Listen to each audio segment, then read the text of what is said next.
अस्सलामुअलैकुम एवरीवन, कैसे हैं आप सब। उम्मीद करती हूँ आप सब ठीक होंगे, खैरियत से होंगे। मैं भी ठीक हूँ, बोले तो ठीक हूँ। आप सुन रहे हैं माफिया क्वीन सीज़न 2। जहाँ से छोड़ा था वहीं से स्टार्ट करते हैं। जहाँ पर रूम में, हॉस्पिटल के रूम में, वीआईपी रूम में कह सकते हो, भावना थी। और भावना आंखें खोल रही थी। वहाँ पर रूम में थी मुस्कान, डॉक्टर शगुप्ता, परी, डॉक्टर परी, और यहाँ तक कि भावना की मॉम डैड और छोटी माँ साहिल, काजल, ये सब के सब वहाँ थे। और जैसे ही वो आंखें खोलती है, उसका पहला सवाल, नैतिक, नैतिक जिंदा है या मर चुका है। सब हैरान थे। उन्होंने सोचा उनका उसका पहला सवाल ये होगा, वंशिका कहाँ है। लेकिन इन सब को चौंकाते हुए उसने अपने दुश्मन का नाम लिया कि वो उसकी लाइफ में इतनी इंपॉर्टेंट करती है कि तो उसने अपनी मोहब्बत के बजाय अपनी नफरत करने वाले इंसान का नाम लिया। सब हैरान थे। फिर से उन साहब की तरफ देखकर वो फिर से रिपीट करती है, नैतिक जिंदा है या मर चुका है। आंसर कर रही हूँ, सवाल का जवाब दीजिए। इस तरह घूर क्यों रहे हैं मुझे। उससे बोलना नहीं जा रहा, उसे तकलीफ हो रही है। वो मुस्कान आके सामने दी। वो मैंने कहा, नैतिक जिंदा है या मर चुका है। मर चुका है थी। और गहरी सांस लेता है और आंखें बंद कर देता है। फिर एक झटके से आंखें खुलता है। वो कहता है, आंटी, वो आंटी कैसी है। वो जेल में, उन्होंने अपनी गुनाह खुद से कबूल किया गन के साथ। उन्हें कुछ नहीं होना चाहिए। सुना तुमने साहिल। तब उसकी माँ उसे टोकती है, तुम्हें नहीं लगता कि तुम्हें हमारे बारे में पूछना चाहिए, उन लोगों के बारे में नहीं पूछना चाहिए जो तुम्हारे लिए इम्पोर्टेंट नहीं है। हाँ, सिवाय ने आंटी के, जिस लेडी की तुम बात करी हो, उसे तो मैं बचा लूँगी। मैं एक लॉयर हूँ, वकील हूँ, उसे हर कीमत में बचा लूँगी। लेकिन नैतिक तुम्हारी लाइफ में इतनी इम्पोर्टेंट नहीं होनी चाहिए जिसकी आंखें खोलते ही तुम उसके बारे में सवाल करने लगो। भावना, इतने सालों बाद, इतने वक्त बाद, इतनी चीज़ों बाद तुम अपनी फैमिली के बीचों बीच में हो और तुम्हारे सवाल कुछ और होना चाहिए था। लेकिन तुमने हम सबको झटका देकर तुमने ये सवाल नैतिक के बारे में पूछा। हम सब शौक है, हम झटका खा रहे हैं कि तुम्हारी लाइफ में ये नैतिक इतना इम्पोर्टेंट हो चुका है। मेरी लाइफ का सबसे नासूर चीज़ है मोम, उसके बारे में पूछना ज़रूरी है। अगर वो ज़िंदा है तो मुझे भी ज़िंदा होना है, अगर वो मर चुका है तो तुम ज़िंदा हो। ये सुन लो, तुम ज़िंदा हो।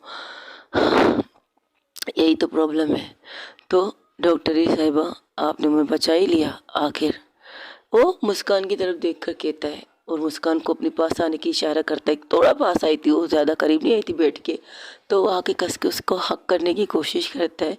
तब भावना से हाथ से रोकते कहते, रुको, मुझे लगी है गोली, और इस गोली में अगर तुम मुझे इस तरह कस के हक करोगी ना, तो आई थिंक मेरी कंडीशन फिर से ख़राब हो जाएगी। फिर से तुम्हें ही भाग दौड़ करनी पड़ेगी डॉक्टर साहिबा। दी, आप बहुत बुरी हो। आई नो, मुझे पता है मैं बुरी हूँ। लेकिन ये बताओ, कितने घंटों से मैं बेहोश हूँ और कितने वक्त से मेरी आंखें बंद थी। आपको बात नहीं करनी चाहिए। मैंने गलती की सबको यहाँ लाकर। सिर्फ मुझे या मम्मा को आना चाहिए था। नहीं, सही किया तुमने, सबको लाकर, सबको देखकर अच्छा लगा। आपको किसी की मिसिंग नहीं हो रही है। जो चीज़ मेरे दिल में है ना, उसे मिस करने की ज़रूरत ही नहीं है। मेरे दिल में, मेरे दिमाग में, मेरे नस में, मेरे रगों की खून के अंदर वो दौड़ रही है। तो अगर नज़रों में ना भी आए तब भी वो मेरे दिल में रहेगी। और उसको एहसास करके मैं खुश हूँ कि हाँ, वो मेरे पास है। वो चली गई, मम्मा ने भेज दिया उन्हें। तो एक नज़र मम्मा की तरफ देख कर कहती, अच्छा, तो तुम क्या चाहती थी। जिस तरह की तुम हरकतें कर आई हो, उससे तुम्हें वही करना चाहिए जो तुमने किया है। मैंने क्या किया है।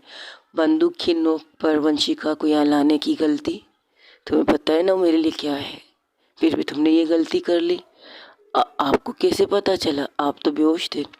बेहोश था, लेकिन जब वो डॉक्टर निगार आपसे बातें कर, डॉक्टर शगुप्ता आपसे बातें कर रही थी कि तुमने ये सही नहीं किया, तब तुम्हें नहीं लगा था कि मैं होश में भी आ सकती हूँ। तुमने तो मुझसे कान में मेरी बातें कर रही थी ना, कह रही थी ना मेरे लिए वो कितनी इम्पोर्टेंट है।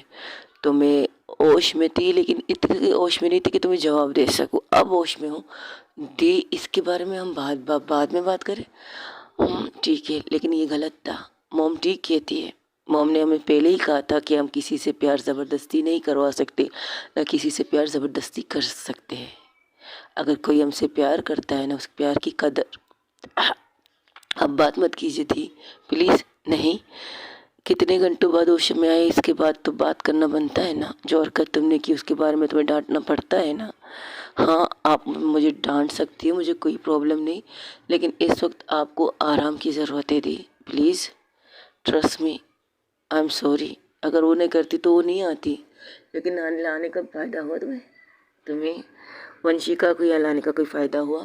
रुक गई, वो मेरे सामने है नहीं ना, तो फिर वो इस तरह की हरकतें मत करो ना। अच्छी डॉक्टर हो डॉक्टर साहिबा, एक बेस्ट डॉक्टर हो, डॉक्टर मुस्कान राज सिंघानिया, यही नाम से मशहूर हो तुम, भूल मत जाना। और तुम्हारे साथ मेरा ही चीज़ें हैं, क्योंकि तुम्हें डॉक्टर बनते हो मैंने देखा है। अगर कल को लड़की, सॉरी, कल को अगर वंशिका मेरी मोहब्बत तुम पर केस कर दे, तुम्हें जेल भेज दे इस चीज़ के लिए कि तुमने एक पुलिस वाले को उसकी वर्दी में होते हुए तुमने उसे किडनैप करके लाए हो, क्या ये सही था? अ, वो ऐसा करेगी? शायद कर भी सके, पुलिस वाले भाई कुछ भी कर सकते हैं। कहते हैं पुलिस वाले की ना दोस्ती अच्छी है ना दुश्मनी। ओह, तो आपने क्या किया है? मैंने तो मोहब्बत की है, इश्क की है, इबादत की है, अपने रब से उसे मांगा है, तो मेरी कुछ अलग ही क्वालिटी है। लेकिन तुम ना उससे दोस्ती कर पाओ ना दुश्मनी। ऐसी हरकतें मत करो, तुम इसकी दोस्त बनना है, दुश्मन नहीं। तो मैं क्या करती, वो आना नहीं चाहती थी, इसलिए मुझे जो सही लगा वो मैंने किया ना। एक बहन को, अपनी बहन की मोहब्बत की हिफाजत करने की जिम्मेदारी मेरी है। तो फ़ायदा हुआ ये पूछ रही हूँ मैं तुमसे। वो सर झुका लेती है, तब अपनी मम्मा की तरफ देख कर कहती है, आपने जो किया सही किया। जब तक वो टाइम लेना चाहे ले सकती है, लेकिन उसे देखे बिना मुझे सुकून नहीं है मॉम। बट डोंट वरी, मैं उसे देख लूँगी, मेरी कुछ चीज़ें हैं, मैं कुछ कर लूँगी। यहाँ से जाना नहीं है आपको दी। मैंने कब कहा मुझे जाना है? मुझे नहीं जाना, मुझे पता है। मुझे गोली लगी है दिल पे। हाँ, उसे बचाते हुए वो गोली मेरी थी, मेरी वजह से उसे लग रही थी, तो गोली को खाना मेरा ही फर्ज था। आप बिल्कुल मोम की तरह सोचती हो? अच्छा, क्यों? तुम्हें ऐसा क्यों लगा कि मम्मा की तरह, मोम की तरह मैं सोचती? क्योंकि मोम ने भी उन्हें वही किया, कहा है जो आप कह रही हैं। हाँ, वो तब कहा है जब वो जा रही थी, वो इस गिल्ट पे ना जाए, इसलिए मोम ने उन्हें ये बात कही थी कि गोली वो आपकी थी, उसे लग ही गई थी। ये बात तो है। चलो अब आप सब जाइए, मुझे आराम करने दीजिए। और मोम प्लीज़ आप जाइए पुलिस स्टेशन और उन आंटी को बेल पर या किसी भी तरह से उसे छोड़ दीजिए, छुड़वाने की बंदोबस्त। मैंने कहा ना दिया, आपको ज़्यादा बात करने की ज़रूरत नहीं। अगर बात ना करो ना तो वो आंटी ज़िंदगी भर जेल में रहेगी। उनकी गलती नहीं है, उन्होंने जो बोया है वो काटा है, जो नहीं बोया वो नहीं काटा है ना। उनके एक फसल, उनकी बेटी जिनसे वो बेतनाशा प्यार करती है, उसकी मौत, उनके हस्बैंड की मौत उनकी आंखों के सामने है, तो उन्होंने वही किया है। नैतिक ने जो बोया था वही काटा है, और वो काटने का लायक था। और अगर वो नहीं मरता तो मैं उसे पुलिस के हवाले कर देती। पुलिस वाले अगर नहीं मारते तो किन्ने कोई मार देता उसे, क्योंकि उसके दुश्मन कम नहीं है। और आप, बस बहुत हो गया, अपने डेट से नहीं मिलोगे, इतनी सारी बातों में मुझसे तो मिल लो। तो एक नज़र अपने डेट की तरफ देखता है, उसकी आंखों में नमी थी और उसकी डेट की आंखों में आंसू थे। नमी और आंसू में बहुत फ़र्क होता है। आंसू जो बहते हैं, नमी जो आंखों में रहते हैं। आंखों की नमी कभी भी नीचे निकलती नहीं है, ना बहती है, बस आंखों में जमा रहती है। जब तक आप इजाज़त ना दो ना, आपकी आंखों की नमी आपके आंसू के रूप में नहीं निकलती है, जब तक आपकी इजाज़त ना हो। कभी कभार कुछ आंसू ऐसे होते हैं जो निकल जाते हैं, कोई इस तरह आपसे कहे है ये, तो आपकी आंसू डायरेक्ट निकल आते हो। कुछ आंखें ऐसी होती हैं जिनकी आंसू हमेशा ही आंखों में रहती है, जो बहती नहीं है, बस आंखों में अक्सर नमी रखती है, और सामने वाले को लगता है कि अभी ये रोएगा, अभी इसकी आंसू गिरेंगे। नहीं, उसके आंसू नहीं गिरते, आंखों में नमी जमा होती है। बस सिर्फ देखती है अपने डेट की तरफ, वो हाथ को बढ़ाती है, अपने डेट को अपने पास बुलाती है, सिर्फ इतना कहती है, आपको गिल्ट में नहीं होना चाहिए, आपने कुछ गलत नहीं किया है। आपने वही सोचा जो एक बाप अपने बच्ची के लिए सोचता है, मॉम ने भी वही सोचा जो एक माँ अपनी बच्ची के लिए सोचती है। दोनों ही गलत नहीं है, बस आप लोग दोनों की नज़रिया गलत, आप दोनों की चीज़ें गलत, अलग अलग थी और अलग अलग दिशा की थी। आप चाहते थे मैं माफिया क्वीन बनूं, तो लीजिए, आपकी बेटी माफिया क्वीन बन के क्या हासिल कर चुकी है डैड? ये एक गोली जो इस वक्त आपके सामने मैं ज़िंदा हूँ और मेरी बहन की वजह से, वरना मारने वाले ने मुझे पूरी तरह से मार दिया। तो सोचिए, अगर जिस दिन मैं माफिया क्वीन बन के उस गद्दी पर बैठूं, उस गद्दी पर राज करूं, तो कितने दुश्मन होंगे जो मुझे कहीं पर भी मारने के लिए तैयार होंगे। वो तो नैतिकता जिसकी गोली मैंने खाई है, ऐसे कई नैतिक पैदा होंगे, कई नैतिक आएंगे जो मुझे मारने के लिए, क्योंकि मैं माफिया क्वीन हूँ, क्योंकि मैं गलत नहीं करूँगी, सही करूँगी। और सही वाले लोगों को ज़िंदा रहने का कोई हक नहीं है। दुनिया ऐसी चलती है, जो अच्छी चीज़ें करता है, अच्छा काम करता है ना, उसे मौत के मुंह में ही देते हैं। और जो बुराई का, शैतान का सरबराह बन जाता है ना, उसे ज़िंदगी अपने बाहों में लेती है, जैसे कि उसकी मौत होएगी नहीं। जैसे कि उसने आपे ज़मज़म, जैसे कि उसने वो क्या कहते हैं, एक पानी आती है जिसे पीने के बाद वो सारी ज़िंदगी नहीं मरता, वैसे ही हिसाब है, वैसे ही चीज़ें हैं डैड। जिस तरह की चीज़ें हैं ना, वो मरता नहीं है, जीता है। और खुद को इतना महान, इतना जिंदा रखता है कि हाँ, मैं जिंदा रहूँगा, सारी ज़िंदगी जिंदा रहूँगा। मैंने ये पानी पिए, ये पानी पीने के बाद मैं ज़िंदा हूँ, मुझे मौत आएगी नहीं, क्योंकि मेरे ऊपर वाले ने मुझे ज़िंदगी तोहफे में दी है। 100 साल, 2 साल, कितने साल में जीऊँगा ये मुझे पता है। ऐसे ही शैतान होते हैं। और जो अगर कोई अच्छा काम करे, कोई अच्छी चीज़ सोचे, कोई अच्छा पुलिस वाला हो, कोई अच्छा मंत्री हो, कोई भी अच्छा इंसान हो, उसे एक गोली तोहफे में देकर उसे मार देते हैं। रोड के बीचों बीच, कई घर के अंदर, कई घर के बाहर, कहीं पर भी उनकी मौत उनके इंतज़ार कर रही होगी, बस एक सेकेंड, एक गोली के लिए। वो गोली भी पहले कितने की आती थी, अब कितने की आती है। मौत भी आजकल महंगी हो रही है डैड। ये देखिए, आज मेरी मौत मुझे बहुत करीब नज़र आई थी, बहुत ज़्यादा। आपने तो हर बार मुझे मरते हुए देखा है, बचते हुए देखा है, लेकिन इस दफ़ा जो देखा है ना, ये हकीकत है, ये सच है। एक्सीडेंट, हादसे, सबने मुझे बचाया, लेकिन इस गोली ने मेरी पूरी तरह से सब कुछ ख़त्म करने के लिए बैठी थी। और एक गोली ने बिल्कुल मेरे दिल को छुआ है, उस दिल को, जिस दिल में मेरी मोहब्बत रहती है, जिस दिल में मेरी फैमिली रहती है, उस दिल के बीचों बीच लगी थी। बचना इम्पॉसिबल था डैड, लेकिन फिर भी बच गए, क्योंकि ऊपर वाला नहीं चाहता था कि मुझे कुछ हो, या फिर आप बहुत ज़्यादा गिल्ट में चले जाएं कि जिस चीज़ को आप करना चाहते थे उसका अंजाम आखिर में ये होने वाला है डैड। ये, अगर मैं माफिया क्वीन सारी ज़िंदगी बन के रहूँ ना, या अंडरवर्ल्ड डॉन मेरा भाई बन के रहे, तो उसके साथ भी यही होगा जो मेरे साथ हुआ है। आपके दुश्मन बहुत है, आपके दोस्त बहुत कम। आपके दोस्त ही आपके दुश्मन, आपके दोस्त ही आपके दुश्मन बने थे डैड। आपके दोस्त करण, कितने दो अच्छा हुआ करते थे आप एक टाइम पर, कितने बेस्ट रहते थे आप दोनों एक दूसरे के साथ। लेकिन अब क्या, अब आपको मारने के दगार पर था करण। अगर आपको कुछ हो जाता, आपकी फैमिली को कुछ हो जाता, तो बन जाता ना माफिया, अंडरवर्ल्ड डॉन बन जाता वो। लेकिन देख लीजिए आज उनकी कंडीशन क्या है, उनके क्या उन्हें हासिल हुआ। एक बेटा जो इस कदर गंदगी के अंदर चला गया है, उसने खुद को शैतान का बच्चा समझा है कि वो सारी ज़िंदगी ज़िंदा रहेगा, लेकिन क्या वो अंजाम, वही अंजाम हुआ जो शैतान का होना चाहिए और होता रहता है। जब जब शैतान खुद को खुदा मानने की गलती करता है, तब तब ऊपर वाला उसे सज़ा देने के लिए खुद से आता है और खुद से उसे सज़ा देता है। क्योंकि अगर उसने, ऊपर वाले ने उसे बनाया है, तो ख़त्म करने का हक भी उसी ने, उसका ही है। और उनका कोई भी रूप, कोई भी चीज़ होती है, उसे ख़त्म करने के लिए दुनिया में आता ही है। तो उसके साथ वही हुआ, उसने खुद को ये चीज़ माना, ऊपर वाले ने उसे ये बताया कि तुम नहीं, मैं हूँ खुदा, मैं हूँ जिसे लोग इबादत करते हैं, जिसकी पूजा करते हैं, जिसकी सामने सर झुका के अपनी दुआएं कबूल करवाते हैं। वो खुद को ये मानने वाला था, तो उसके साथ ये सारी चीज़ें हो गई। ये सच है दी, ये सच है डैड। देख लीजिए अंजाम आखिर में क्या होता है। आप तो खुश नसीब है कि आपको इतनी अच्छी बीवी मिली है कि इनकी वजह से आपकी ये बेटी और आपका ये बेटा सेफ है। उनको माँ अच्छी मिली है, मुझे भी माँ अच्छी मिली है।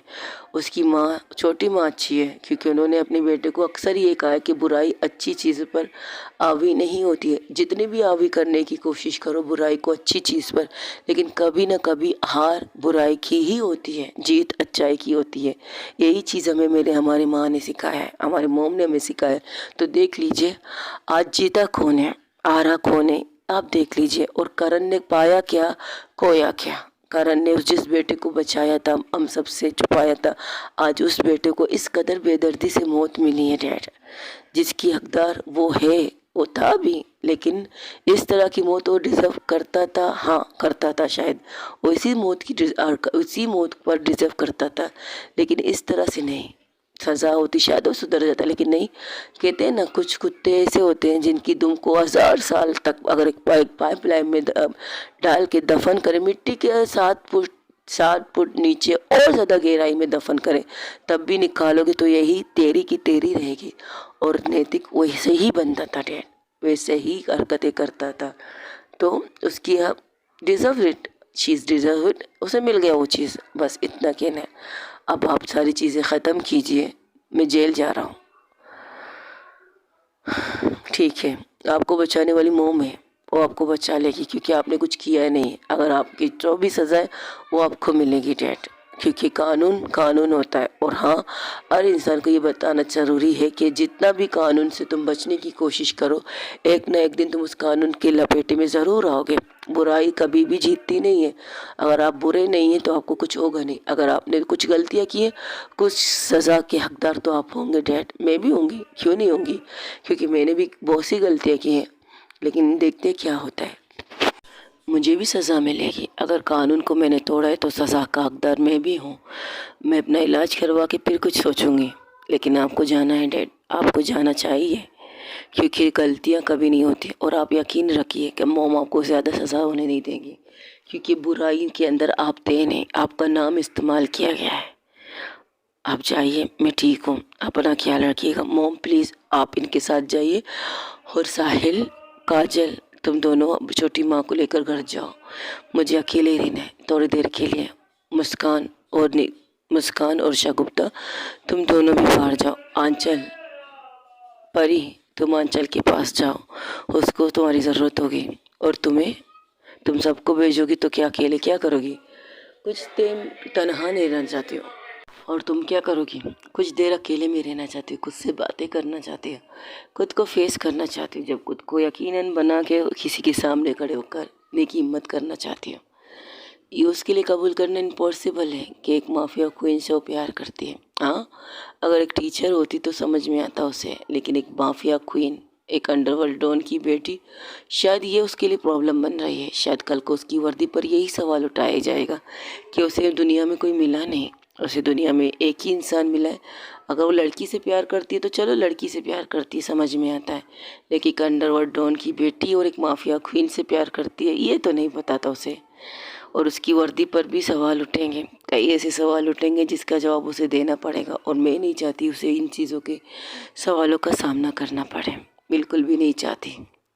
मैं उससे मोहब्बत करती हूँ, मैं उसकी वर्दी पर दाग लगने नहीं दे सकती, कभी भी नहीं। और उसके लिए मैं अगर उन इम्पोर्टेंट नहीं हूँ तो कोई बात नहीं, वो खुश है, खुश रहे, मुझे कोई इतराज़ नहीं।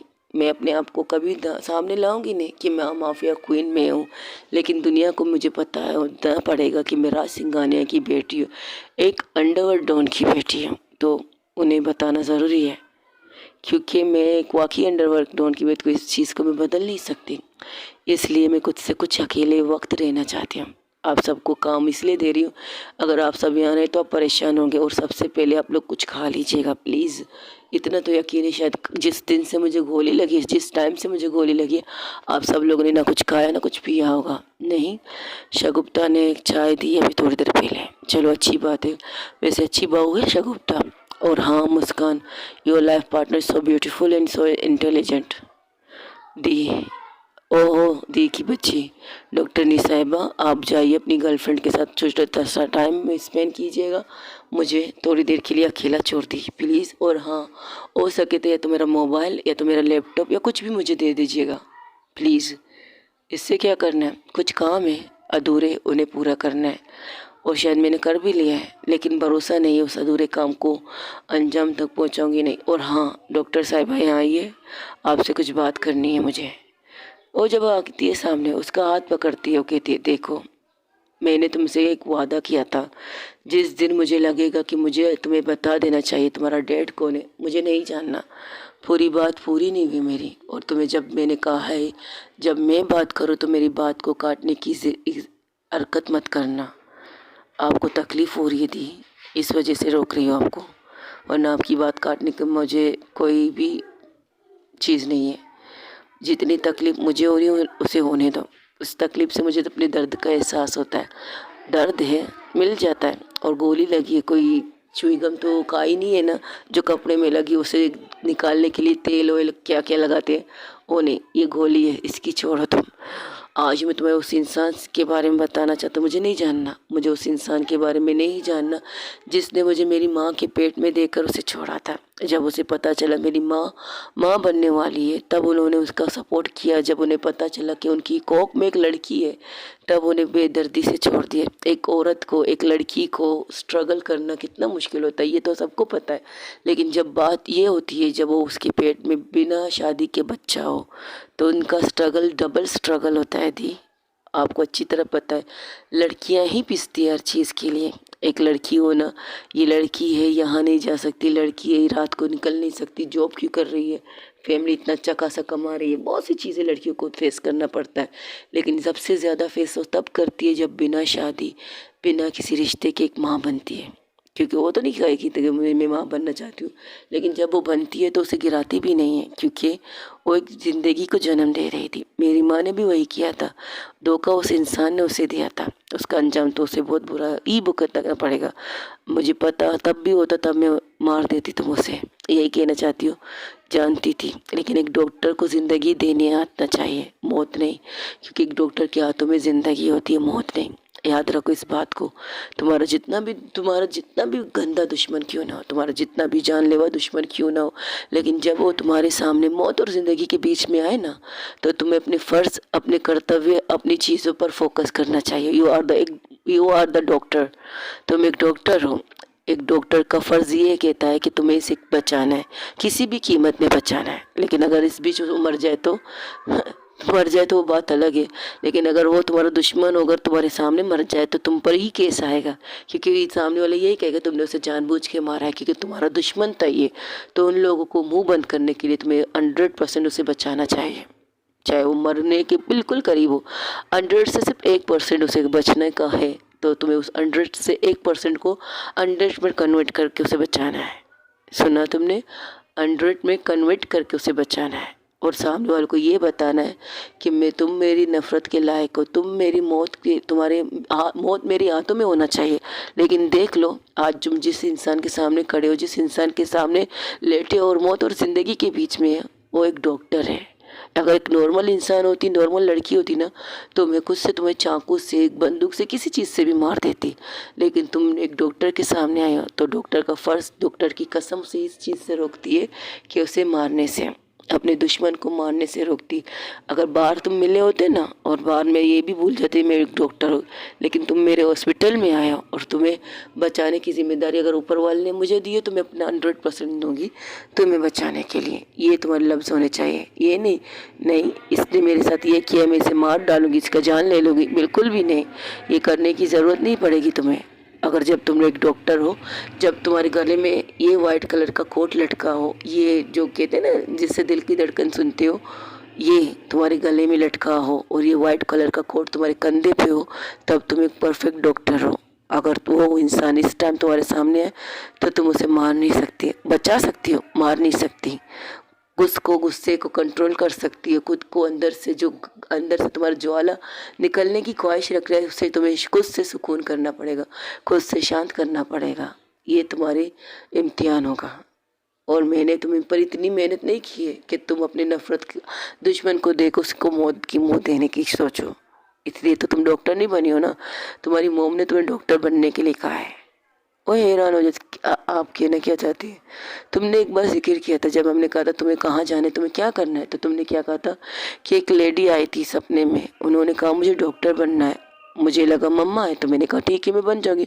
हाँ, वो मम्मा थी, तुम्हारी माँ, जिसने तुम्हें पैदा किया था, जिसने तुम्हें 9 महीने तक पेट में रखा था, जिसने तुम्हें 1 साल, 2 साल, 3 साल तक तुम्हें संभाला था। तुम्हारा 5वें साल का बर्थडे था, तब तुम्हारे मोम डैड का एक्सीडेंट हो गया था, जिसने तुम्हें अडॉप्ट किया था, और हमारे रियल फादर तो नहीं थे, तुम्हें इसके बारे में भी पता है।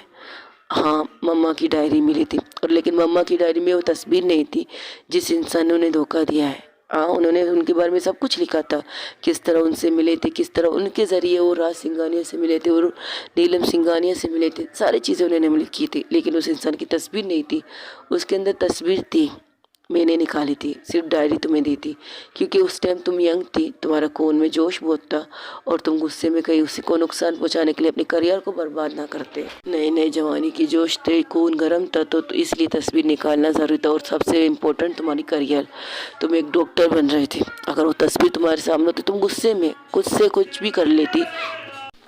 हर चीज़ सोच समझ के की जाती है। जब मम्मा ने तुम्हें 18 बर्थडे पर, तुम्हारी 18वीं बर्थडे पर तुम्हें वो डायरी देने की बात सोची, तो तुम्हें डायरी देने ही आ रही थी, तो मैंने देखा तो उनके हाथ में एक डायरी है।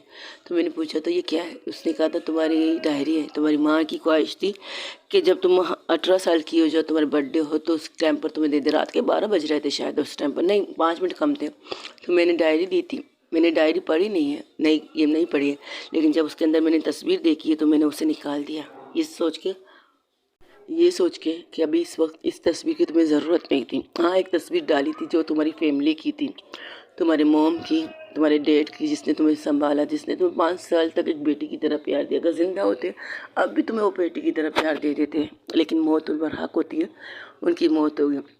और उन्हें मारने वाला कौन था दी? तुम्हारे बायोलॉजिक फादर, जिन्होंने तुम्हें पैदा किया है, वही थे। तो बताइए, उसे मारने का हक नहीं है मुझे? उसने ना मुझे अपनाया, ना मुझे अपना नाम दिया, तो उसे मुझे उस इंसान के साथ क्या करना चाहिए दी?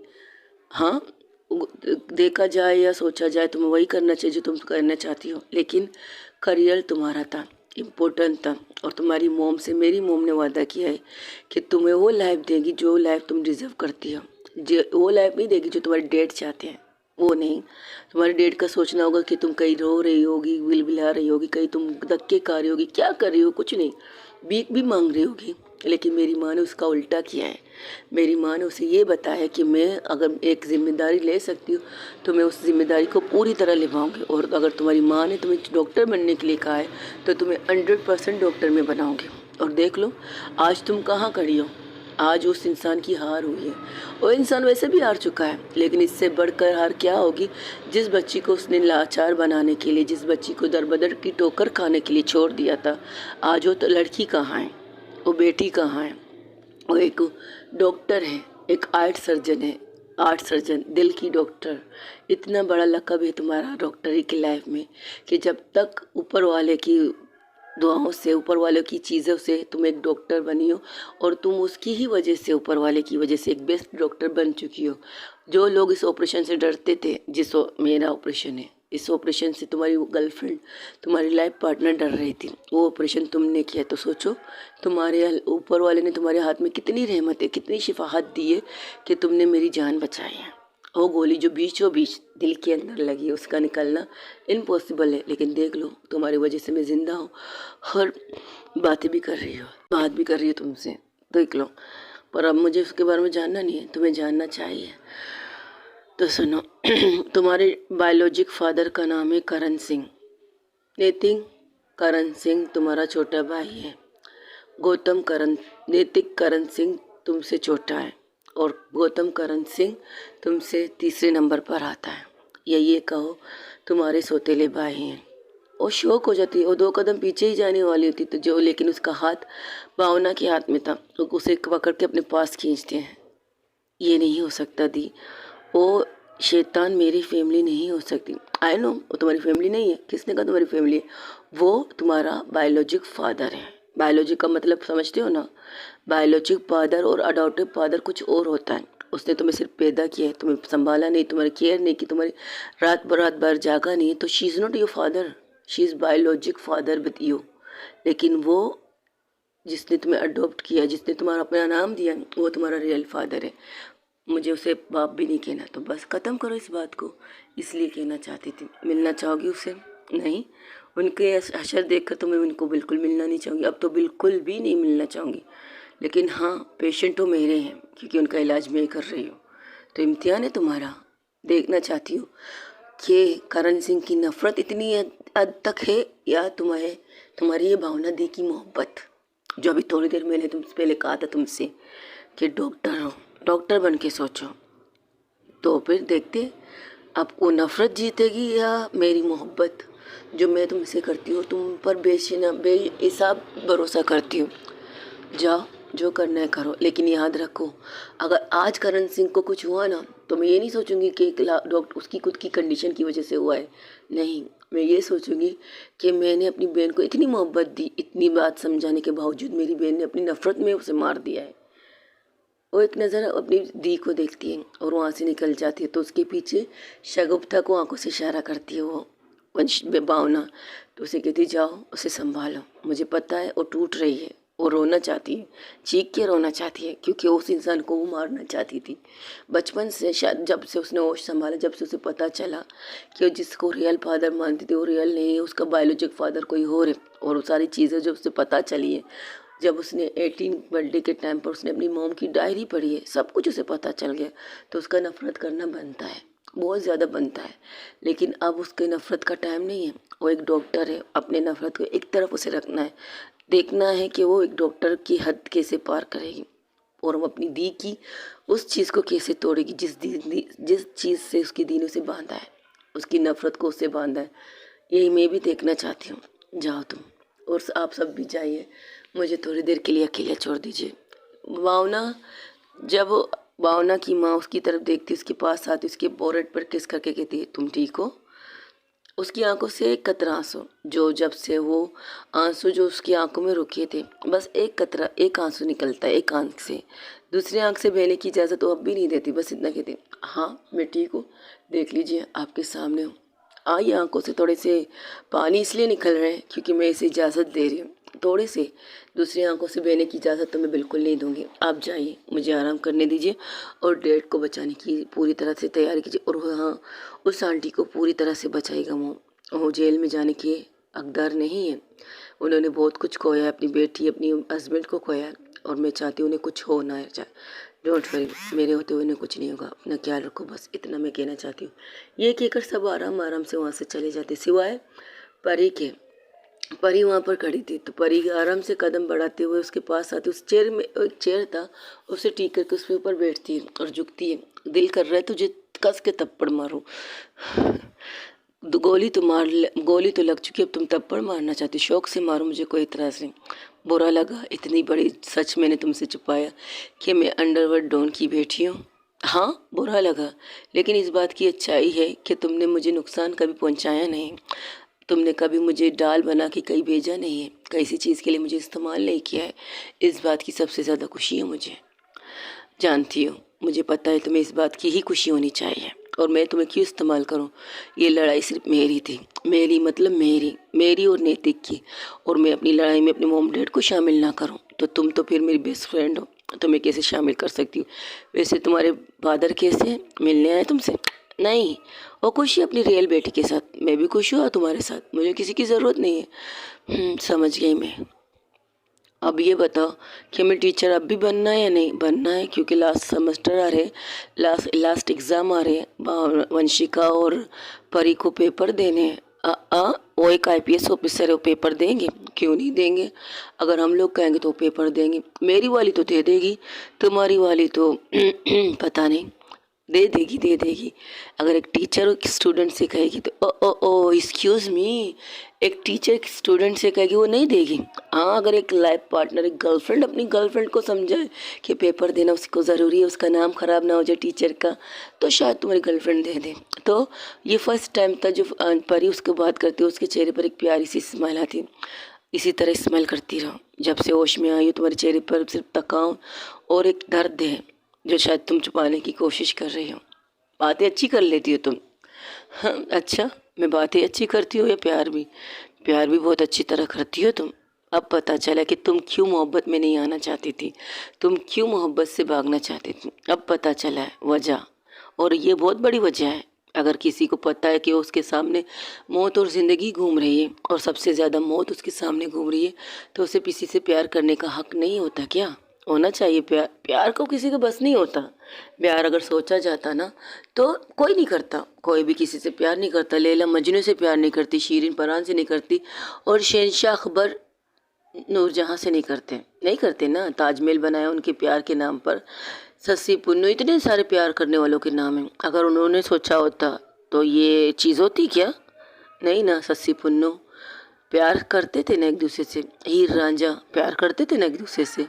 अगर वो लोग सोचते तो हम लोग भी सोच लेते कि हाँ हमें इससे प्यार नहीं करना, ये तो हमारी दुश्मन की बेटी है। हाँ हमें इससे प्यार नहीं करना, ये तो हमारी हमारे मज़हब की नहीं है। अगर हमें ये चीज़ हमारे उन्होंने नहीं सोचा, जो प्यार करने वाले जो हमसे पहले थे उन्होंने नहीं सोचा, तो हम क्यों सोचे? हमें भी सोचने का हक नहीं है।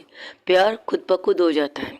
प्यार अगर सोचना समझना बैठ के, और वैसे एक बात है, सोचा वहाँ जाता है जहाँ हमें कारोबार करना पड़ता है, जहाँ हमें बिजनेस करना पड़ता है, और लॉस या फ़ायदे की सोचेंगे हम कि हम इस चीज़, अगर हम इस पैसे को यहाँ पर लगाएंगे तो इससे हमें कितना फ़ायदा होगा कितना नुकसान होगा, ये हम यहाँ सोच सकते हैं। बिजनेस करने के लिए हम सोच सकते हैं, मोहब्बत के लिए नहीं। मोहब्बत के लिए सोचा नहीं जाता, मोहब्बत बस हो जाती है। एक मोहब्बत ही तो है जो बिना सोचे बिना समझे हम कर लेते हैं, वरना इंसान किसी काम का नहीं होता। याद रखो इस बात को, वरना हम हर चीज़ को सोच ही लेते, यार हमें मैट्रिक में इतने नंबर मिलेंगे तो हमें ये करना है, यार अगर हमने साइंस में टॉप किया तो हमें अच्छे खासे कॉलेज अच्छे खासी जगह पर जॉब मिल जाएगी, अगर हम डॉक्टर बने बेस्ट डॉक्टर बने तो हमें इतने पैसे मिलेंगे। यहाँ पर हम सोच सकते हैं, यहाँ सोच सकते हैं, लेकिन प्यार में नहीं। जैसे मैंने तुम्हें अभी कहा है, अगर हमारे प्यारे पुराने लोग जो प्यार करते थे एक दूसरे से मोहब्बत करते थे तो उन्होंने नहीं सोचा, तो हम क्यों सोचे भला? बोलो। मैं नहीं सोचूंगी। मैं टीचर नहीं स्टूडेंट थी, अब टीचर बन गई हूँ, मेरी गर्लफ्रेंड का IPS ऑफिसर, मुझे कोई प्रॉब्लम नहीं है। हाँ तुम्हें प्रॉब्लम होनी भी नहीं चाहिए, क्योंकि तुम एक नॉर्मल लाइफ गुजारने वाली बंदी हो। मुझे प्रॉब्लम इसलिए क्योंकि मैं एक अंडरवर्ल्ड डॉन की बेटी हूँ, एक अंडरवर्ल्ड डॉन जिसके हज़ारों दुश्मन हैं। जब से डैड ने वो सारे कारोबार सारी चीज़ें बंद की है ना, तब से उनके दुश्मन बहुत ज़्यादा बढ़ चुके हैं। उन्होंने ड्रग्स की डील को बंद किया है, उन्होंने सोने सिर्फ उन्होंने ये बिज़नेस किया है, गोल्ड को आर पार, मतलब यहाँ से वहाँ यहाँ से वहाँ गोल्ड की स्मगलिंग करना स्टार्ट किया, सिर्फ स्मगलिंग बस। इससे ज़्यादा डैड ने सारी चीज़ों से अपने हाथ को निकाल दिया है, क्योंकि वो गलत करना नहीं चाहते थे। बस यहाँ से इस शहर में गोल्ड भेजना है, कहीं इस शहर में कहीं उस मुल्क में, इसी तरह उनकी बिज़नेस चलती रही। लेकिन उनके नाम को इस्तेमाल करते हुए लड़कियों के तस्करा करते थे, गनों का व्यापारी करते थे, ड्रग्स लेते थे, बहुत सी चीज़ें जो मौत के करीब इंसान को लेके जाते हैं, उन चीज़ों का काम करके मेरे डैड का नाम शामिल करते थे। मर्डर तक करते थे, किडनैपिंग तक करते थे मेरे डैड के नाम से, क्योंकि अंडरवर्ल्ड डॉन तो वही थे ना। लेकिन मेरे डैड को ये बात पता नहीं चली, वो नैतिक इंसान था जिसने वो सारी कारोबार चला रहा था मेरे डैड के नाम से। इसलिए मुझे ये कदम उठाना पड़ा, खुद को माफिया क्वीन बनाना पड़ा। मेरी मॉम ने मुझे इस चीज़ से छुपाया था, मेरी मॉम ने मुझे इस जगह से इसलिए दूर भेजा था कि मैं अपने डैड के कहने पर वो गद्दी पर ना बैठूं जिस गद्दी पर मेरे डैड बैठ रहे थे। उस गद्दी पर बैठ के मैं उस रास्ते पर ना चली जाऊं जिस रास्ते पर मेरे डैड हुआ करते थे। लेकिन मैं उनकी बेटी ज़रूर हूँ, कुछ चीज़ें मेरी मॉम की है मेरे अंदर। मैंने मजबूरी में ये माफिया क्वीन का गेटअप लिया था, जानबूझ के नहीं। जब मेरी फैमिली पर हमला होने लगा था तब मुझे ये गेटअप करना पड़ा था, वरना मैं ये बनना नहीं चाहती थी। लेकिन अपनी मोहब्बत के जब बारे में पता चला तो पता है इस गेटअप में आने से मुझे डर लगता था। ये गेटअप मुझे ऐसा लगता है मेरी मोहब्बत को मुझसे दूर कर रहा है, और कर चुका है शायद, और मैं इसे फोर्स भी नहीं करूँगी, बिल्कुल भी नहीं। उसे उसकी लाइफ को जीने का हक है, मैं उसको ज़बरदस्ती नहीं करूँगी। उसने मुझसे कहा था कि उसकी माँ ने कभी उसकी डैड की वर्दी पर दाग लगने नहीं दिए, और मैं तो सबसे बड़ी दाग लगने वाली चीज़ हूँ।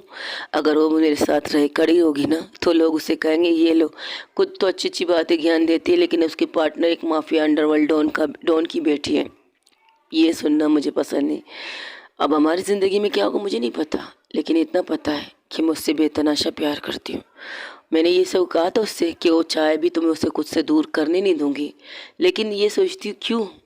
उससे भी खुशियारे ने कहा कि उसने वो सारी चीज़ें की जो एक पुलिस वाले को करना चाहिए। मैंने दुनिया में जितने भी पुलिस वालों के साथ काम किया, जितने भी पुलिस वालों ने मेरे लिए काम किया, उनसे भी बहुत नफ़रत करती हूँ, उनसे शदीद नफ़रत करती हूँ, क्योंकि पैसे लेकर उन्होंने काम किया।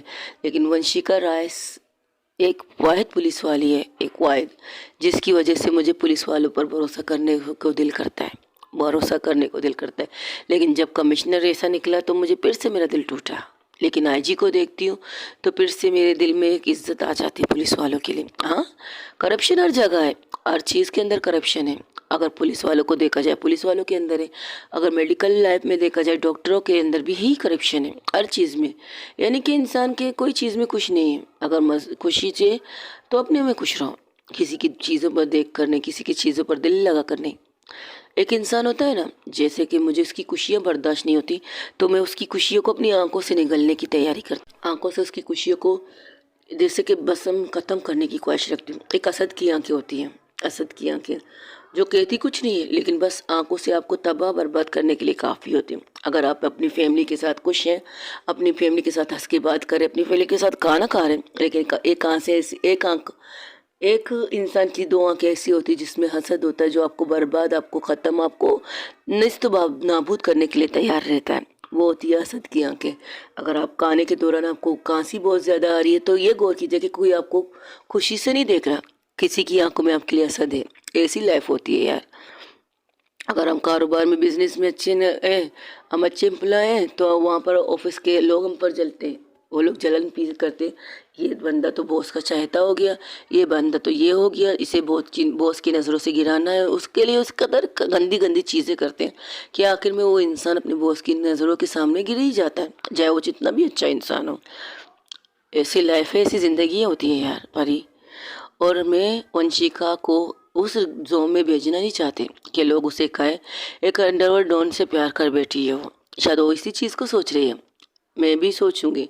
लेकिन उसके पापा एक ईमानदार अफसर थे, एक ईमानदार अफसर होकर ही उनकी मौत इस तरह हुई कि उन्हें बेईमानों में शुमार कर दिया गया था। लेकिन अब नहीं, अब उन्हें एक इज्जत से एक तिरंगा, एक क्या कहते हैं, स्टार दिया जाएगा, उनका नाम इज्जत से लिया जाएगा। मीडिया में ये बातें आ रही हैं, मीडिया में ये सारी चीज़ें आ रही है, उसे सितारा मिलने वाला है। और क्या चाहिए मुझे, और मुझे कुछ नहीं चाहिए। उसका फैसला जो होगा मुझे कबूल होगा। अगर वो मुझसे प्यार करती है, मेरे साथ नहीं रहना चाहती, तब भी मैं इसके फैसले को कदर करूँगी, क्योंकि मैं उससे बेतनाशा प्यार करती हूँ। उसकी हर खुशी, हर जायज़ खुशी, चाहे वो नाजायज़ खुशी क्यों ना, मुझे उसका मानना पड़ेगा। लेकिन नाजायज़ खुशी तब वो जब मैं समझ गया हाँ मेरी उसकी नाजायज़ इस ख्वाहिश से उसमें कोई प्रॉब्लम नहीं होगी, यही सोचूंगी, इससे ज़्यादा कुछ नहीं। इतना प्यार करती हूँ उससे। मैंने कहा ना, इश्क मोहब्बत सब कुछ करती हूँ, और ऊपर वाले से दुआओं में मैंने उसे मांगा था। मैंने उससे मोहब्बत करने के से डरती थी, क्योंकि मैं जानती थी मैं किसकी बेटी हूँ और क्या है मेरी पहचान। इसलिए मैं अपनी मोहब्बत से दूर भागती थी। अगर मुझे उस दिन रात को जब फर्स्ट नाइट मैंने उसके साथ बिताया तो मेरी कंडीशन तुमने देखी थी। मेरी कंडीशन इसलिए ख़राब नहीं थी कि मैंने एक लड़की के साथ इंटरमेट हुई थी, मेरी कंडीशन इसलिए ख़राब थी कि अगर वो लड़की दोबारा मेरी ज़िंदगी में आई, अगर उस लड़की के साथ मैं इतनी हद तक चली गई हूँ, उससे इतनी हद तक मैंने उस रात प्यार किया है, तुम यकीन नहीं करोगी परी, मैंने किस हद तक उससे चाहा है, किस हद तक मैंने उसे प्यार किया है। मैंने जब होश में आई, जब मैंने अपने जिस्म को देखा आईने में, तो मैं शौक थी। अगर मैंने, उसने मुझसे इस कदर प्यार किया है, हमारा प्यार तो नहीं कह सकते, एक इंटीमेशन था, एक सेक्स था, लेकिन हाँ बेतनाशा था। अगर सेक्स के रूप में भी देखा जाए तो हम दोनों ने एक दूसरे को शायद नोचा भी होगा, शायद काटा भी होगा, बहुत कुछ किया है हम लोगों ने। लेकिन मेरी जो चीज़ें थी ना, वो दूसरी चीज़ थी। मैंने उसे दर्द दिया, प्यार किया, सब कुछ किया। मैंने जब अपनी बॉडी को फर्स्ट टाइम मिरर में देखा, आईने में देखा ना, तो मैं हैरान रह गई थी और ये सोचने लगी कि कहीं मैंने उसके साथ भी वही नहीं किया जो उसने मेरे साथ किया। मैं इसके चीज़ को ढूंढने लग गई कि कौन है वो लड़की। एक पुलिस वाली होकर भावना ढूंढ नहीं पाई, लेकिन मैं एक माफिया क्वीन होकर मैंने ढूंढा था। लेकिन सबसे पहले भावना ने सबसे पहले मुझे पता चला, क्योंकि मुझे पता था मैं कौन हूँ।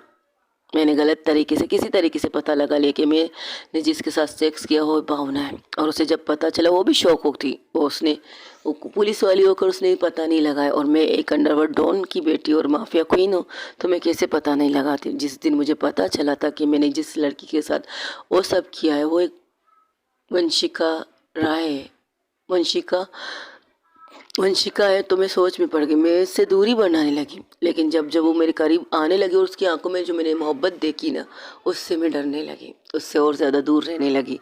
लेकिन कहते हैं ना, मोहब्बत रुक के नहीं रुकती, वैसे ही हुआ मेरे साथ। और मेरी मोहब्बत रुकी नहीं, मेरी मोहब्बत स्टार्ट हो गई। और मैंने मोहब्बत करते हुए ही उससे कहा है कि तुम्हें मेरे बारे में पता नहीं। तो उसने उससे कहा तो मुझे अगर तुम्हारे बारे में मुझे नहीं पता तो मेरे बारे में भी तुम्हें नहीं पता है ना, तो टेंशन ना लो। जिस दिन पता चलेगा टेंशन देख लेंगे। लेकिन जिस दिन मुझे पता चला वो एक आईपीएस ऑफिसर है, मेरी कंडीशन क्या थी, मम्मा ने बताया। मम्मा ने बताया। एनीवे तुम जाओ आंचल की तरफ, उनको शायद तुम्हारी ज़रूरत पड़ सकती है। क्यों, क्या हुआ? मुझे लगता है कि मैंने गलती कर ली। क्या मतलब, कैसी गलती? नहीं तुम जाओ, ऊपर तुम्हें बाद में पता चल जाएगा। लेकिन ज़रा अकेले मत जाना, कुछ गार्ड्स लेके जाना। क्या मतलब, क्या किया तुमने भावना? मैंने गौतम को छोड़ दिया है। तुम्हारा दिमाग ख़राब है। गौतम को छोड़ दिया, उसको तुमने किडनैप किया था। हाँ, करण सिंह को कंट्रोल करने के लिए। अब उसका रखना नहीं रखना मुझे अभी थोड़ी देर पहले मैसेज आया, अभी मोबाइल देकर गई है मुझे, तो मैंने देखा तो उसमें मैसेज आया कि उन्होंने करण को छोड़ दिया है मेरे बिना कहे। अब मैं नहीं चाहती कि वो वंशिका को कुछ नुकसान पहुंचाए, क्योंकि उसे भी पता है कि वंशिका मेरे लिए क्या है। तो तुम कुछ लोग भेजो। मैंने जिसे भेजा वो एक इम्पोर्टेंट ईमानदार इंसान है, लेकिन फिर भी पता नहीं दिल से अजीब सी बेचैनी हो रही है। ठीक है मैं जाती हूँ। कितने गार्ड लेके जाऊँ? जो गाड़ी तुम्हें मिले उस गाड़ी में सिर्फ बैठ जाओ, तुम्हारे पीछे गार्ड खुद जा जाएंगे। जाओ यहाँ से। ठीक है मैं चलती हूँ, अपना ख्याल रखना, मैं फ़ोन करती हूँ तुम्हें। Okay bye. ठीक है तुम जाओ। और हाँ सुनो, वो उसे कुछ बताती है जिसे सुनकर वो हैरान रह जाती है। वो कहती है तुमने किया है? मैंने किया है, अब तुम जाओ, सब कुछ संभाल लूँगी मैं खुद भी। ठीक है बाय। और हाँ जाते हुए सिर्फ मेरा लैपटॉप मुझे दे दो, या तो फिर टेब मुझे दे दो। एक मिनट रुको, ये लो पकड़ो। Thank you so much. Welcome. चलती हूँ। और एक वहाँ से निकल जाती हूँ। जैसे ही वहाँ पहुँचती है, तकरीबन आधे घंटे लगते हैं परी को वहाँ पहुँचते हुए। परी जब पहुँचती है तो देखती है वहाँ पर घर के लॉन्ग एरिया में कोई नहीं था। तो रूम में जाती तो देखती है आंचल सो रही थी। और उसके पास आती उसे हिलाती, कहती तुम अब तक सो रही हो? क्या टाइम हो रहा है? दोपहर के 4 बज रहे हैं। सॉरी, रात के 8 बज रहे हैं। क्या मैं इतनी देर सोई थी? हाँ तुम इतनी देर सोई थी। और भावना मिस कैसी है? वो ठीक है, उनकी होश आ गई, बात कर रही है सबसे। उन्होंने वंशिका के बारे में नहीं पूछा? यही एक सवाल था जो उसने नहीं पूछा था, बाकी सब कुछ पूछ लिया उसने। क्या मतलब? अब वो उसकी सोच का हो। उसने सिर्फ यही पूछा। हम तो शौक हो गए थे। आंखें खोलते हुए उसने अपने दुश्मन के बारे में पूछा। हम सब हैरान थे कि हम इस चीज़ से डर रहे थे कि जब वो आंखें खोलेगी तो वो वंशिका का नाम लेगी। लेकिन जब उसने आंखें खोली, सिर्फ एक नाम, नैतिक करण सिंघानिया केस, नैतिक करण सिंह, बस ये पूछा। तो हम हैरान थे, तो हमने जवाब सारे दे दिए कि वो कैसी है, कहाँ है, ये सारी चीज़ें बता दी हमने उसे। तो अब ये मुझे यहाँ भेजा गया है कि मैं देखूँ कि तुम लोग ठीक हो या ठीक नहीं हो। क्या मतलब? मतलब ये कि उसने करण के छोटे बेटे को उसके लोगों ने, उसने नहीं, उसके लोगों ने करण सिंह के छोटे बेटे को रिहा कर दिया। यानी कि जो उसने उसको किडनैप करके रखा था, अब वो एक आज़ाद हो चुका। उसे ये चीज़ सोच रही है कि कहीं वो तुम लोगों पर हमला ना कर दें, इसलिए मुझे कुछ लोगों के साथ यहाँ भेजा है। ओके मैं समझ गई। वंशिका का है? I don't know. जब मैं आई थी तो तुम यहाँ बैठ बहुत सुकून से सो रही थी। चलो उठो, खाना खा लो, मैं बाहर से खाना वगैरह भी लाई हूँ। और तुम वंशिका को देखो, शायद वो ठीक नहीं है। ठीक है तुम फ्रेश हो जाओ, तुम्हारे कपड़े, हाँ हाँ मुझे पता है। वो वॉशरूम की तरफ बढ़ती है तो आंचल उठती है, अपना मुंह हाथ धोती है बाहर किचन की साइड के बेसन में। वो जाती है वंशिका की मॉम डैड के रूम के पास, क्योंकि वो दरवाज़ा खुला नहीं था, बंद था। क्योंकि मैंने स्टार्टिंग में कहा था कि वंशिका जब अंदर आती तो उसके दरवाज़ा बंद करती, लॉक नहीं करती। तो वो आराम से दरवाज़ा खोलती तो देखती एक साइड पर वंशिका उस तस्वीर पर सर रख के सो रही थी, जो तस्वीर उसके पास थी। और उसके पास जो पर्स था वो नीचे गिर चुका था, वो खुला हुआ था। तब वो एक गहरी सांस लेती, वो आती है वंशिका के कंधे पर हिलाती, कहती Vanshika you are okay? Vanshika, तो वंशिका आंखें खोल देती, कहती हाँ क्या हुआ, कोई खबर? हाँ वो ठीक है। वो एक गहरी सांस लेती, मैंने उसके बारे में नहीं पूछा था। ओह मुझे लगा तुम उसके बारे में पूछ रही हो, तो तुमने जिस तरह का कोई खबर, तो मुझे लगा कि तुम उसके बारे में पूछ रही हो, इसलिए मैंने कहा कि हाँ वो ठीक है। मुझे भूख लगी है। हाँ भूख तो मुझे भी लगी है, चलो फिर खाना खाते हैं। हाँ भूख तो मुझे भी लगी है। परी खाना लाई है। वो यहाँ क्या कर रही है? मेरी गर्लफ्रेंड है, तो यहाँ नहीं आएगी तो कहाँ जाएगी? वो कुछ नहीं कहती, वैसे वॉशरूम जाओ, फ्रेश हो जाओ। ऐसा लग रहा है कि पूरी रात तुम रोई थी। नहीं मैं नहीं रोई थी, रात नहीं पूरी सुबह मैं नहीं रोई थी। अच्छा चलो सही है, तुम नहीं रोई थी, तुम जाओ फ्रेश हो जाओ। और थोड़ी देर बाद फ्रेश होते वहाँ पर बैठ के लोग, अब तकरीबन रात के 9 बज रहे थे। 9 बजे वो लोग डिनर कर रहे थे। बस खामोशी वहाँ पर थी, खामोशी थी। लेकिन आंचल गौर कर रही थी कि परी पता नहीं यहाँ वहाँ क्या देख रही है। तो उससे पूछ लेती, तुम क्या देख रही हो आंचल? परी, कुछ नहीं है, कुछ नहीं, बस ऐसे ही, ये घर बहुत खूबसूरत है। वैसे तुम्हारा घर किसने बनाया? क्या मतलब? ये अभी फाइनल टचअप हुआ है इसका। ओके, फाइनल टचअप कब? कब क्या मतलब? मैं समझी नहीं। मतलब ये जब लोगों को पता चला कि मैं आईपीएस ऑफिसर हूँ तब।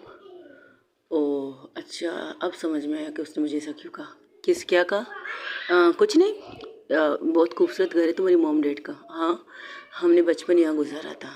मैं यहाँ खेली थी, छोटी थी। उंगली से पकड़ के पापा ने चलना सिखाया, मम्मा ने बैठ के कहानियाँ सुनाई, बहुत सी चीज़ें। डैड की लाइफ को मैंने बहुत अच्छी तरह एंजॉय किया है। तो इस घर के बारे में किसी को पता क्यों नहीं है? क्योंकि ये घर हम छुट्टियों में मनाते हैं।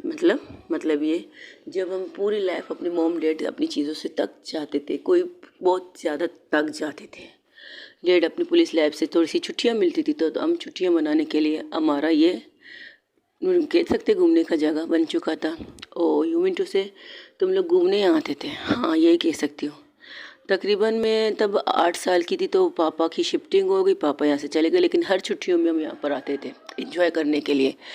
तो आप कभी ज़िद नहीं करते थे? तुम कह सकती हो मुझे। नहीं, आप मुझसे थोड़ी सी बड़ी भी हैं और ऊपर से तो आप मेरी गर्ल दोस्त की, मेरा मतलब वो कूदने लगती तो चुप हो जाती।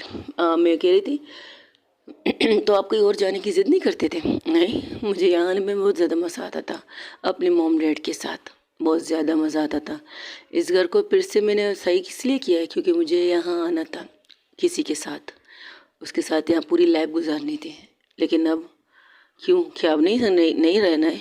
नहीं, वो तो बहुत बड़ा घर रखने वाले, बड़े घर में रहने वालों में से और इस घर में नहीं आएगी। अच्छा, लेकिन जहाँ तक मुझे पता है उस इंसान के बारे में, उसने मुझे मेरे साथ वो छोटी से छोटे घर में रही है मेरे साथ। मैं जब हमारे पास इतने पैसे नहीं थे और के पैसे उसके पास थे। अभी मैं सोचती हूँ इतनी बड़ी अंडरवर्ल्ड डॉन की बेटी, वो चुप हो जाती है तो आंचल उसे घूरती है। सॉरी, लेकिन कहना चाहता हूँ, झूठ नहीं बोलूँगा। इतने बड़े अंडरवर्ल्ड, कब मैं सोचती हूँ इतने बड़े अंडरवर्ल्ड डॉन की बेटी, उसके पास पैसों की, उसके पास घरों की, उसके पास चीज़ों की कमी नहीं है। लेकिन जब जब हम ऐसे ऐसे छोटे छोटे घरों में जाके रहते थे ना मिस वंशिका राय, आपको बताना ज़रूरी है समझती हूँ। जैसे अभी आप थोड़ी देर पहले कहा है कि वो बड़े घर में रहने वालों में से नहीं, उसने अपनी लाइफ को स्ट्रगल में किया है। स्ट्रगल जो उसने किया था। हम अपनी पढ़ाई के लिए ना पार्ट टाइम जॉब करते थे। पार्ट टाइम जॉब, हालांकि वो टॉपर थी लेकिन मेरी वजह से अक्सर वो अपने आप को पीछे कर देती क्योंकि मैं टॉपर नहीं बनना चाहती थी। मुझे पढ़ाई से भी एलर्जी थी। लेकिन जब मुझे यहाँ पर टीचर की नौकरी मिली थी, मैंने दिल कर रहा था उसे पकड़ के इस कदर मारो, इस कदर मारो, और मैंने 2-3 थप्पड़ मुक्के मारे थे उसे। उस टाइम पर जब उसने कहा था हम टीचर हैं तो मुझे इतना गुस्सा आया था। ये हुआ था। उसके साथ हम एक छोटी सी झोपड़ी में भी रहे थे, एक छोटे से एक कमरे वाले फ्लैट में जहाँ पर 3-4 लड़की एक साथ रहती थी, हम वहाँ पर भी रहे। तब थोड़ी सी समझ हुई, थोड़ी सी पढ़ाई हमारी अच्छी हुई, थोड़ी सी अच्छा जॉब मिला हमें, तो हमने अच्छी अच्छी लाइफ गुजारी की। लेकिन अक्सर वो जब हम पूरी तरह से मुतमईन हो जाते थे ना उस जगह के लिए, तभी कोई ना कोई प्रॉब्लम होती थी। वो कहती थी चलो हमारा जाने का वक्त हो चुका है। मेरा दिल करता था उसे पकड़ के फिर से मारो, लेकिन मैं कर नहीं सकती थी ना उस टाइम, थोड़ा सा एडजस्ट कर लेते थे। लेकिन हम नहीं। लेकिन जब जब वो कहती थी चलो चलना है, यहाँ से जाने का टाइम हो गया, मैं सवाल नहीं करती थी उससे। हम इससे और ज़्यादा छोटी जगह और ज़्यादा छोटी कमरे में जाकर रहते थे। आप जो कह रहे ना ये घर, उस सारे कमरों से तो शायद ये घर बड़ा है जहाँ हम लोगों ने स्ट्रगल करके रहे थे, जहाँ हम लोगों को 3-4 लड़कियों के साथ रहना पड़ा, एक टोचल लड़कियों के साथ, बहुत सी चीज़ें हमारी लाइफ में हुई थी। उसने कभी अपने माँ बाप के पैसों पर घमंड नहीं किया था, कभी उसने ये लाइफ नहीं गुजारी थी, पता नहीं क्यों। लेकिन शायद उसकी मोम चाहती थी उनकी बेटी एक ऐसी लाइफ इंजॉय करे जो वो करना चाहे। वो कर रही थी, वो कर चुकी थी। ये है उसकी लाइफ की स्टोरी। और अभी वो लोग खाना खा के बैठ चुके थे, कुछ जूस वगैरह भी वो लाई थी तो उन्हें देती, कहती नहीं मैं हमने खाना इतना खाया, जूस की ज़रूरत नहीं। अरे खा लीजिए पी लीजिए, अभी टाइम है खाने पीने का, इसके बाद नहीं। वो लोग इसी तरह बातें कर रहे थे। अब रात के तकरीबन 12 बज चुके हैं, लेकिन 12 बजते ही उसके घर में अजीब सी चीज़ें होती। तो लोग बात कर रहे थे तो देखते बाहर से कुछ गोलियाँ चलने की आवाज़ होती। तो कहती ये क्या है?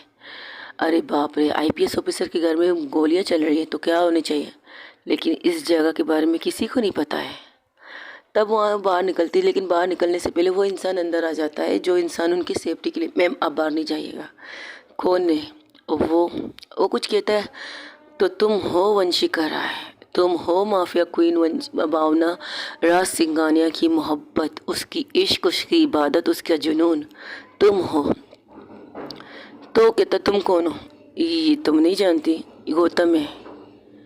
तो ये मार्क्स पहन के आए तो कैसे पहचान गई इसे? हाँ, क्योंकि मार्क्स पहन के ही तुम्हारी गर्लफ्रेंड ने मेरे बॉय को मारा होगा ना। नहीं, उसने मारा है नहीं है, उसने नहीं मारा, किसी और ने मारा है। लेकिन मारने वाले हथियार तो उसी के थे ना। था तो उसे क्या लगता है मेरे डेड की कंडीशन ये करके मेरे भाई को जान से मारने के बाद वो खुश रहेगी?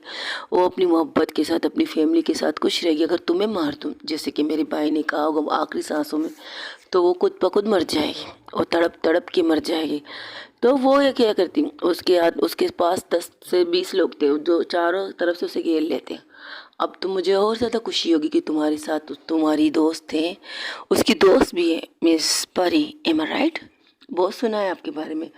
जब से छूटा हूँ ना, सिर्फ सुनता ही आ रहा हूँ।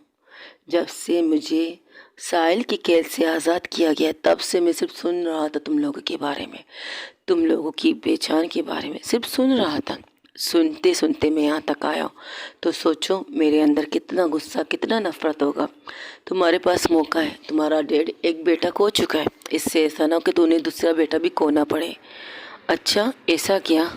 मुझे खोने की हिम्मत नहीं है और मुझे मारने की किसी में हिम्मत नहीं। अब मैं वो बन के दिखाऊंगा जो मेरा भाई बनना चाहता था। मैं बनूंगा अंडरवर्ल्ड डॉन का सरताज। मैं बनूंगा उस तख्त का इंसान, उस तख्त पे बैठने वाला, राज करने वाला इंसान। जब तक तुम जिंदा हो तब तक तो नहीं होगा। जब तक भावना राज सिंघानिया जिंदा है वो कुछ करने नहीं देगी, लेकिन तुम मरोगी तो वो तड़प तड़प के मरेगी। उसकी तड़प में उसकी मोम डेड तड़प के मरेंगे। इस तरह मुझे किसी सिर्फ एक गोली का खर्चा करना पड़ेगा या 2 गोलियों का खर्चा करना पड़ेगा। तब भावना वंशिका तब आंचल की तरफ देखती है। परी परी की उंगली से इशारा करती। परी कहती क्या कर रही हो तुम यहाँ पर, ये सब हो रहा तुम? वो उस जगह पर चल सकते हो थोड़ा आराम आराम से। क्या मतलब? हिलने की कोशिश मत करना। नहीं, हिल नहीं रहे, बस बात कर रहे हैं, बात कर रहे हैं। तो मौत के लिए तैयार हो मिस वंशिका राय? आईपीएस ऑफिसर वंशिका राय कहो या फिर माफिया डॉन की बेटी की गर्लफ्रेंड या माफिया क्वीन की गर्लफ्रेंड कहो? क्या कहूँ?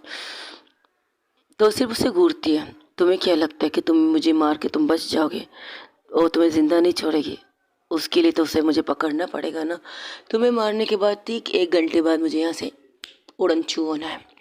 सीधा कहाँ जाऊँगा किसी को नहीं पता चलेगा, कहाँ जाऊँगा किसी को पता नहीं चलेगा। लेकिन याद रखो, तुम्हें मारने के बाद ही मैं यहाँ से जाऊँगा। अच्छा, चला के देखो गोली तो पता चले तुम्हें।